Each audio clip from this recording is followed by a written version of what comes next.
ঈমান বৃদ্ধির উপায়: নিয়মিত 5 ওয়াক্ত নামাজ আদায় করা, সময়মতো নামাজ পড়ার চেষ্টা করা, প্রতিদিন কোরআন তিলাওয়াত করা, কোরআনের অর্থ ও তাফসির বুঝে পড়া, বেশি বেশি আল্লাহকে স্মরণ জিকির করা, নিয়মিত দোয়া করা এবং আল্লাহর কাছে সাহায্য চাওয়া, তওবা ও ইস্তেগফার করা,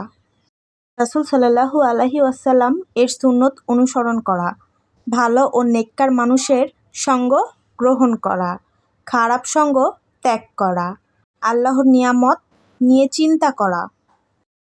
জান্নাত ও জাহান্নামের কথা স্মরণ করা, মৃত্যু ও আখিরাতের কথা বেশি বেশি মনে রাখা, দান সদকা করা, পিতামাতার প্রতি সদ্ব্যবহার করা, মানুষের উপকার করার চেষ্টা করা, হিংসা অহংকার ও গীবত থেকে দূরে থাকা, ধৈর্য ও কৃতজ্ঞতা অবলম্বন করা, ইসলামী জ্ঞান অর্জন করা, প্রতিদিন নিজের আমলের হিসাব নেওয়া এবং নিজেকে সংশোধন করার চেষ্টা করা। উপসংহার: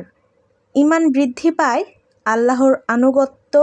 নেক আমল, কুরআন তিলাওয়াত, জিকির ও সৎ কাজের মাধ্যমে। একজন মুমিন যত বেশি আল্লাহর দিকে ফিরে আসবে, তার ঈমান তত বেশি শক্তিশালী হবে।